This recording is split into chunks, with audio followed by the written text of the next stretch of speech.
It has been a year since my daughter and her husband started living with us, and I now have a lovely grandchild, John. Today is the day John will meet my mother-in-law for the first time.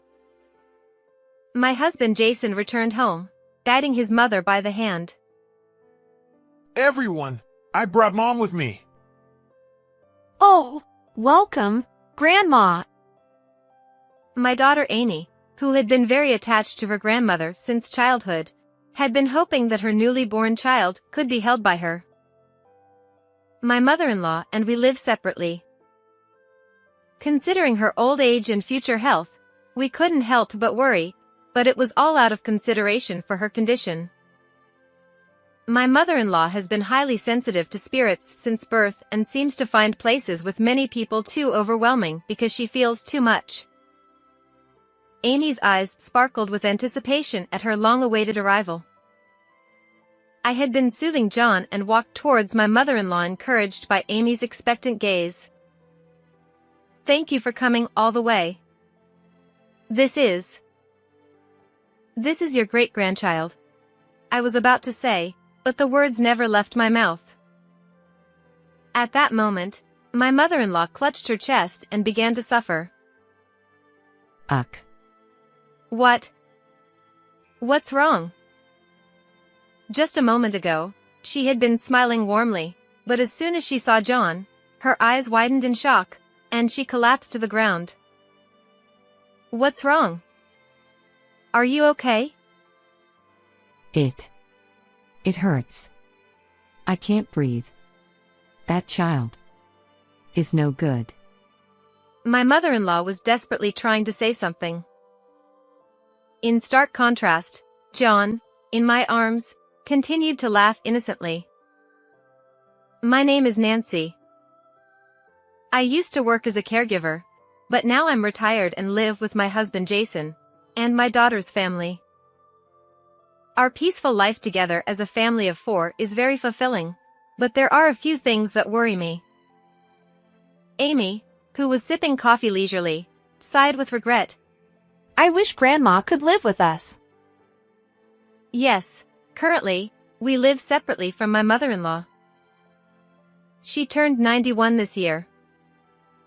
Given my background in caregiving, I can't help but feel anxious about not being there to support her in her old age and what to do if something happens. Yes, but I remembered how my mother-in-law reacted when we suggested living together. I prefer being alone and want to spend my time at my own pace. It's her decision, so there's nothing we can do. Despite being 91, my mother-in-law is remarkably spry. Most of the postcards she sends us during the seasons describe her achievements in mountain climbing. She once told me that she enjoys mountain climbing and finds comfort in an environment where she can be surrounded by nature. And mother-in-law seems to have strong spiritual sensitivity. She's especially sensitive to people's emotions. I reminisced with Amy over a slightly indulgent coffee. Do you remember, back when you were in kindergarten, there was a time when you went missing? Amy exclaimed in surprise. What? Really? She might not remember much from back then because she was so young. But at that time, my husband and I were desperately searching for our missing daughter, to the point where even strangers on the street offered to help. We called our neighbors, walked around the kindergarten and our neighborhood, searching frantically, but we couldn't find you. Then Jason suggested talking to his mother. When we did, It was more than 10 years ago, and my mother-in-law was even more energetic then. When we consulted her, she said, That's terrible. Then she quietly closed her eyes. I wondered what she was doing but felt a certain aura that told me not to interrupt, so I waited silently. A few seconds later, my mother-in-law clutched her chest as if she was feeling the pain herself and said, She is in a dark place. She feels lonely and is in pain. We focused our search on dark places as she said, and found Amy stuck in a hole by the neighborhood embankment, unable to move because she had twisted her ankle. No way. I don't remember that at all. When I asked her afterward how she knew, she said she just felt Amy's fear. As I finished the story, Jason, who had been quietly reading the newspaper, looked up with a nostalgic smile. Yeah, I remember that. So spiritual sensitivity is real. Grandma is amazing. I had heard from Jason that my mother-in-law had spiritual sensitivity, but I didn't believe it until that incident happened. I don't have any spiritual sensitivity myself, and I thought such things were just fictional. However, my mother-in-law's behavior at that time made me feel she indeed had some supernatural power. Since then, I've been able to accept the strange things she says. Due to her sensitivity to other people's emotions, I couldn't strongly insist that she live with us. With such sensitivity, she would undoubtedly find living alone more comfortable. Living with others might prevent her from relaxing and could even make her ill. But I can't say that this situation is ideal. I sighed deeply, wondering what I should do. And my worries don't end there. Since Amy and her husband Harrison got married and started living with us a year ago, our front door has been vandalized with spray paint. More graffiti. One day, as I was going outside to weed the flower bed, I saw prominent fluorescent green graffiti on the front door. It was too much effort to clean up such extensive spray paint alone, so, as usual, I asked Jason for help. Jason, could you help me clean up the graffiti? Oh, again? Just a moment. The graffiti incidents have been frequent, and we still don't know who is doing it.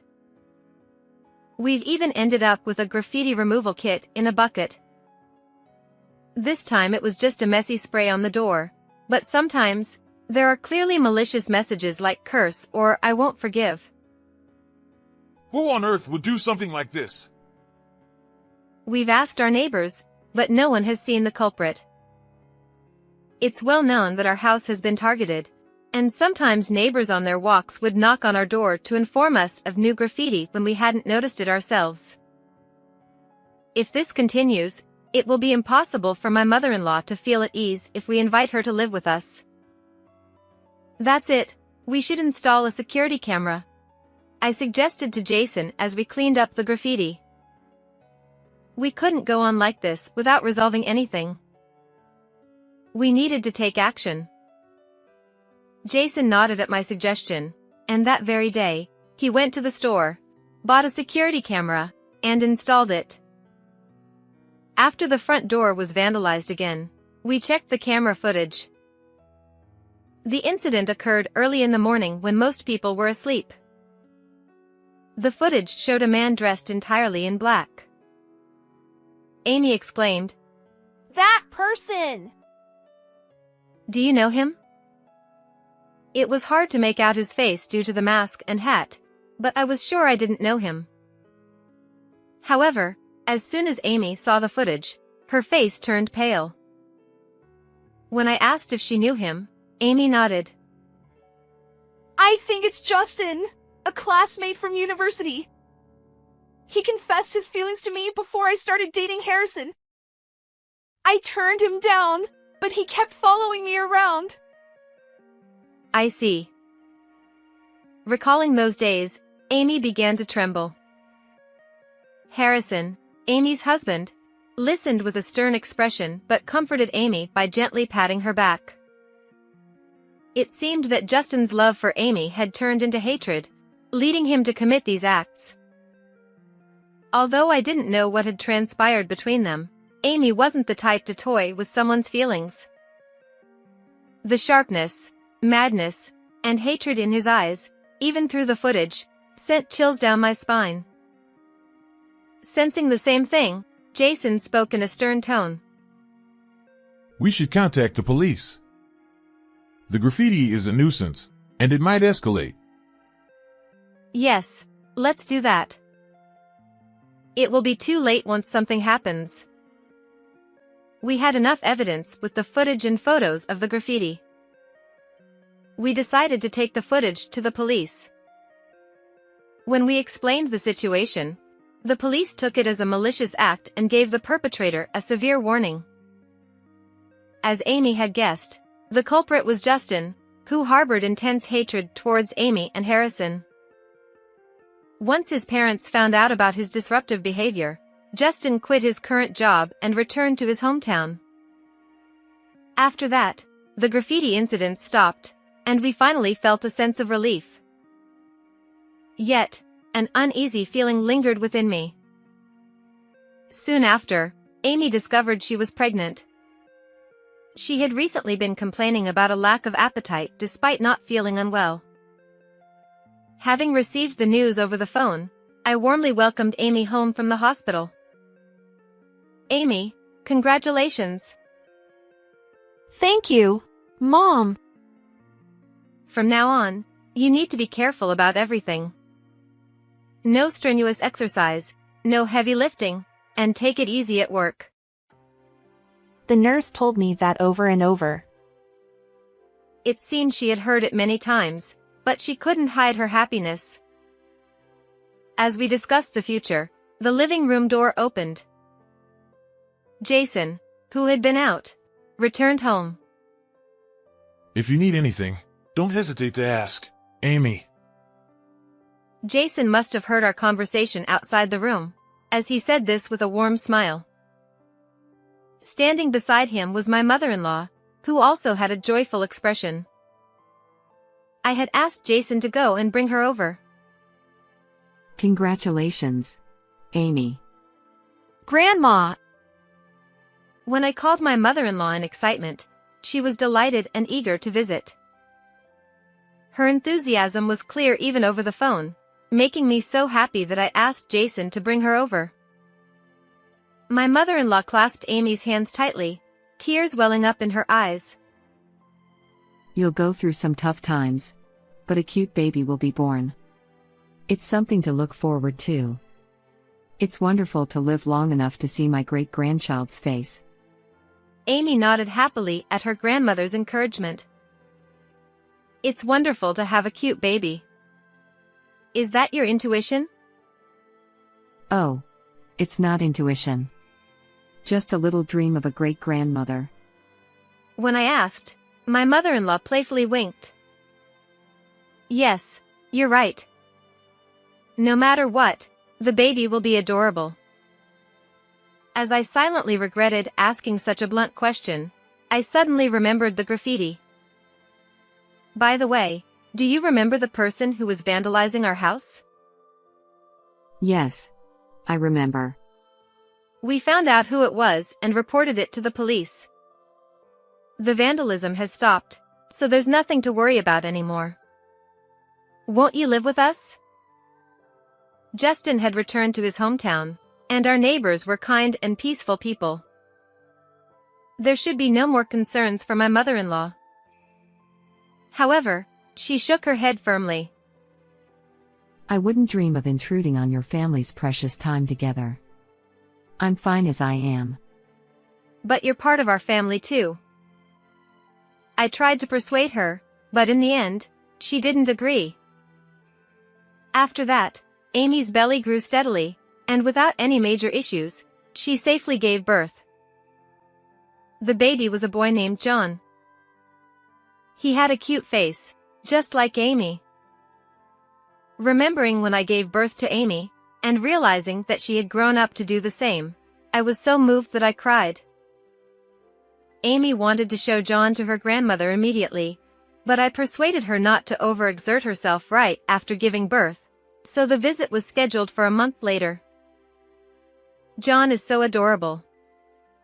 Peekaboo. When I played with him, John laughed innocently. Today was the day John and his great-grandmother would meet for the first time. To help Amy recover after her hospital stay and to assist with the baby, I was as involved as possible. More than anything, the fact that I now had a grandchild filled me with immense joy. Hee hee. John already loves you, Mom. I'm glad to hear that. Thinking that I was now a grandmother was deeply moving. As I chatted with Amy and played with John, Jason returned with my mother-in-law. Here they are, both of you. I brought Mom. Oh, welcome, Grandma. Amy had wanted her grandmother to hold John since the day he was born. Her eyes sparkled with anticipation at the long-awaited appearance of her grandmother. Responding to Amy's expectant gaze, I approached my mother-in-law while holding John. "Mother, this is your great-grandson John," was what I intended to say, but the words never left my mouth. Because at that moment, my mother-in-law clutched her chest and began to suffer. Uck. "What? What's wrong?" She had been smiling just moments ago, but as soon as she saw John, her eyes widened, and she collapsed to the ground. "What's wrong? Are you okay?" It hurts. It hurts. It's painful. That child. No. What do you mean? John is no good. Sweat was beading on her forehead as if she was really in pain. It was clear something was seriously wrong. Worried, I looked at John in my arms, but he was just laughing innocently at the commotion around him. We tried to comfort my mother-in-law by rubbing her back and helping her sit down, but her complexion did not improve. I told Amy to wait as I guided my mother-in-law to another room, and she seemed to recover a little. I'm sorry. Could I go home today? Please don't misunderstand. It's not John's fault. I understand. I'll take you home.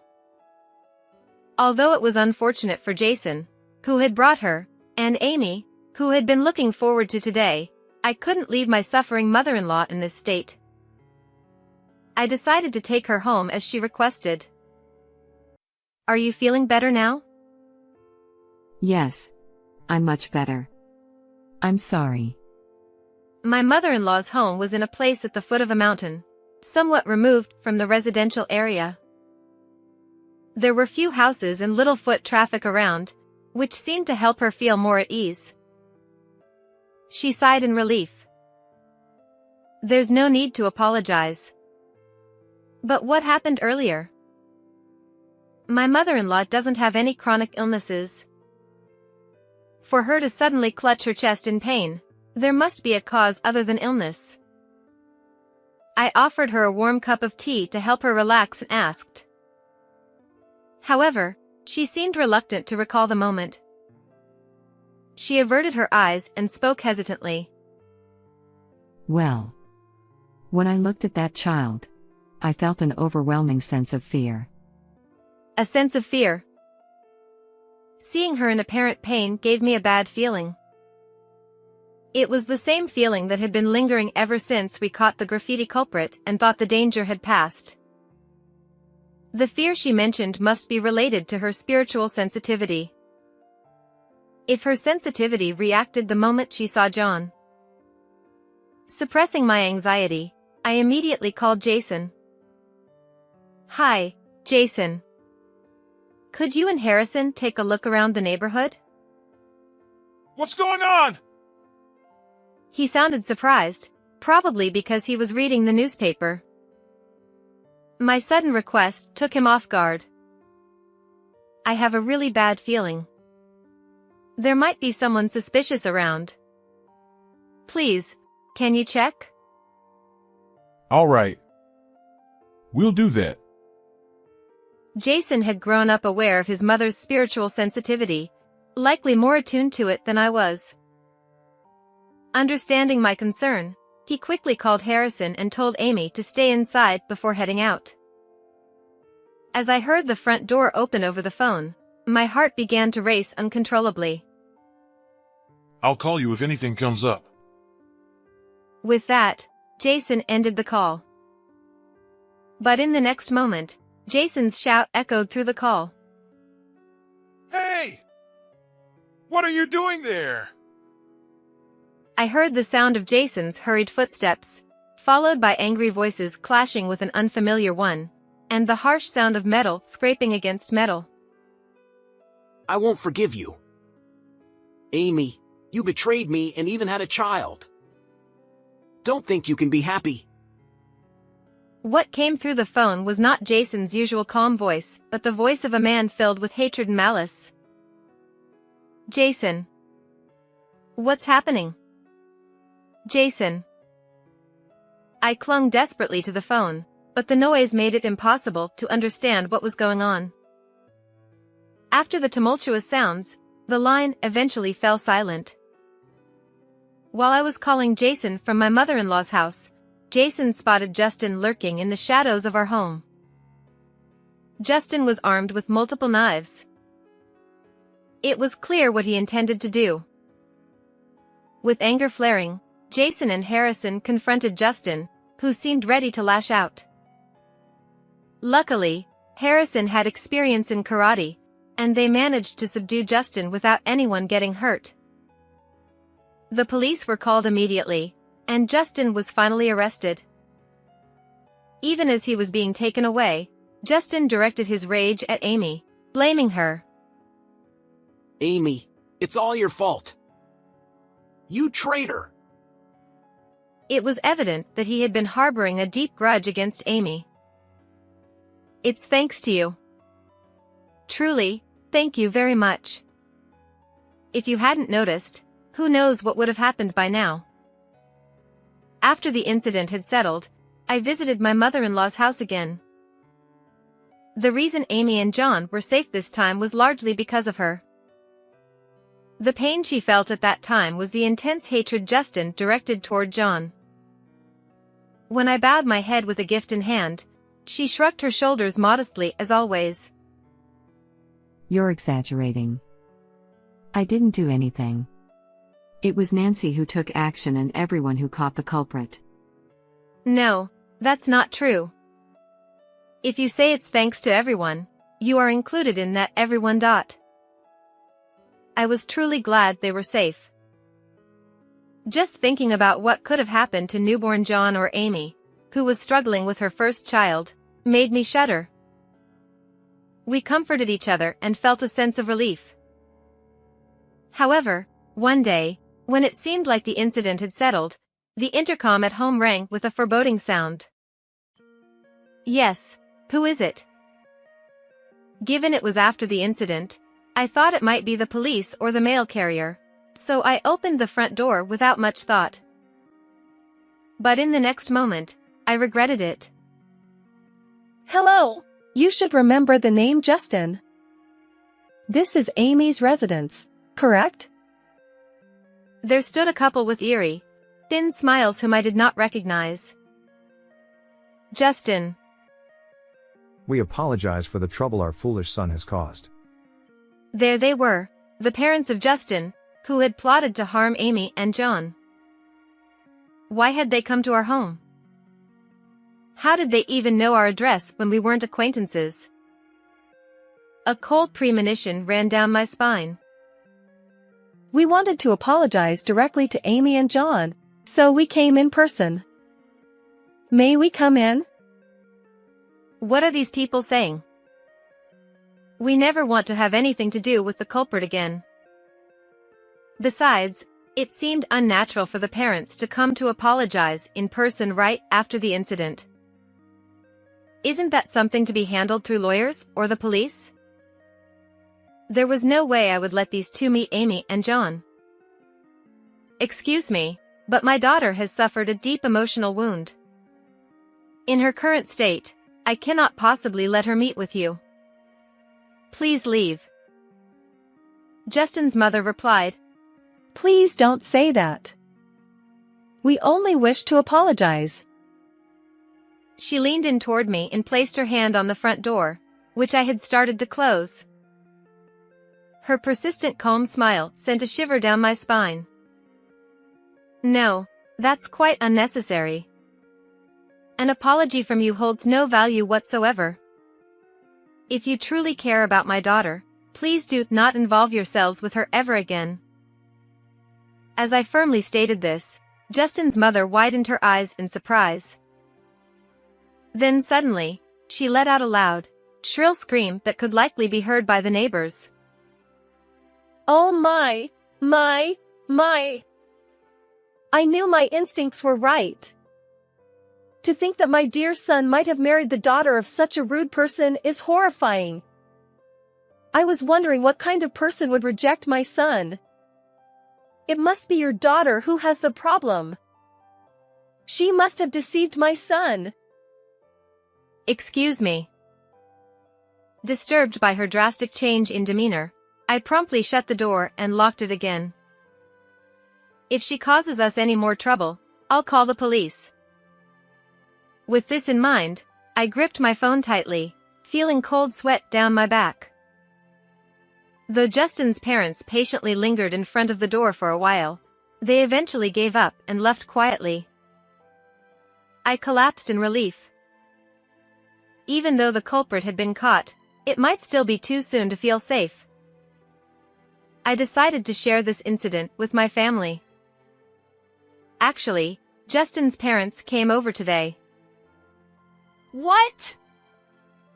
I began in a stern tone during dinner when everyone was gathered.